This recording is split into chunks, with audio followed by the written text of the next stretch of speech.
Keshav, Bhumi News.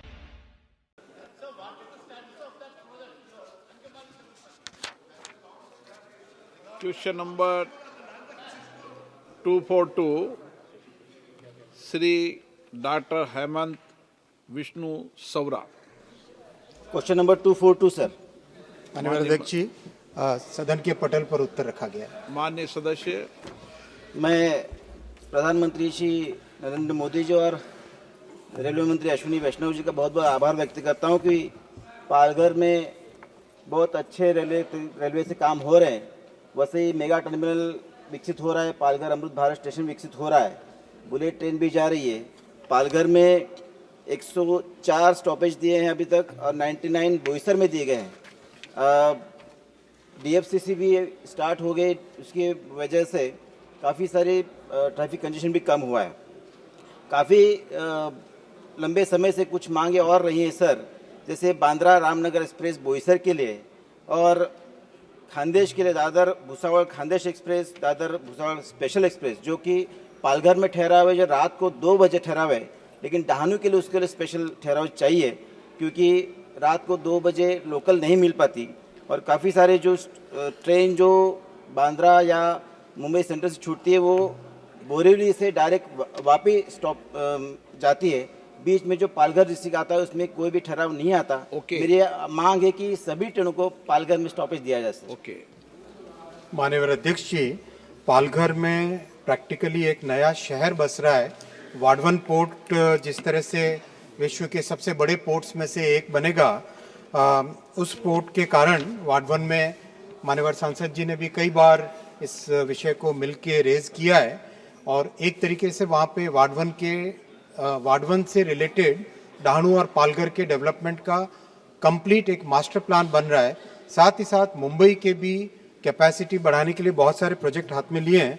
माननीय सांसद महोदय ने जैसा कहा, पालघर में 104 गाड़ियां रुकती हैं और बोईसर में 99 गाड़ियां रुकती है। इसके अलावा जो माननीय सांसद महोदय ने आज 2 और गाड़ी के लिए रिक्वेस्ट किया है, उसका ज़रूर मैंने नोट लिया है। उसमें क्या हो सकता है उसकी फिजिबिलिटी देख के ज़रूर मैं इस पर एक्शन लूँगा। इसके साथ ही साथ पालघर को नासिक से जोड़ने का एक नया DPR भी काम चल रहा है, जिससे कि त्र्यंबकेश्वर जुड़ जाए और वाडवन पोर्ट को DFC के साथ भी, फ्रेट कॉरिडोर के साथ भी जोड़ा जा रहा है। साथ ही साथ माननीय अध्यक्ष महोदय, मुंबई में कैपेसिटी इंक्रीज करने के लिए बहुत सारे काम हाथ में लिए हैं। मुंबई में अभी 238 नई गाड़ियां जिसका ऑटोमेटिक डोर क्लोजिंग का सिस्टम हो, वो उसका प्रोक्योरमेंट का काम चालू है। सेफ्टी पे ध्यान रख के प्रैक्टिकल सॉल्यूशन निकालने का फोकस है। मेल एक्सप्रेस जो करीब 120 जाती है मुंबई से और सबर्बन करीब 3200 जाती है, इस कैपेसिटी को बढ़ाने का काम भी हाथ में लिया है। बांद्रा में 3 पिट लाइन बन चुकी है। मुंबई सेंट्रल में 24 कोच के प्लेटफॉर्म का एक्सटेंशन चल रहा है। जोगेश्वरी में 2 प्लेटफॉर्म बन रहे हैं। दादर में 1 प्लेटफॉर्म बन रहा है। वसई रोड में 6 प्लेटफॉर्म बन रहे हैं, जैसा अभी माननीय सांसद ने भी नोटिस दिया। पनवेल कलम्बोली में 5 प्लेटफॉर्म बन रहे हैं। कल्याण में 6 प्लेटफॉर्म बन रहे हैं। LTT में डिपो का एक्सपेंशन चल रहा है। परेल में 6 प्लेटफॉर्म बन रहे हैं। तो ओवरऑल मुंबई शहर की कैपेसिटी और देश के जितने बड़े शहर हैं उन सब की कैपेसिटी बढ़ाने का तेजी से काम चल रहा है।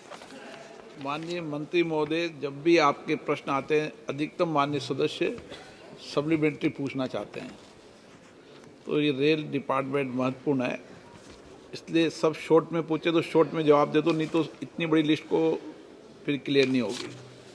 श्री चंद्रशेखर एक लाइन में पूछे हैं सर। सप्लीमेंट्री? हाँ, सप्लीमेंट्री सर। पालघर में कहीं से छोटे स्टेशन हैं जैसे उमरोड़ी, वेतरना, घोलवट, बोडी, जो ग्रेड C या D में आते हैं, इसीलिए वहाँ पे प्लेटफॉर्म पे शेड, एक्सीलेटर, लिफ्ट या वेटिंग रूम, रिटर्न टिकट आप बोल दो। C-D में सुविधाओं का क्या विषय है, बता दो।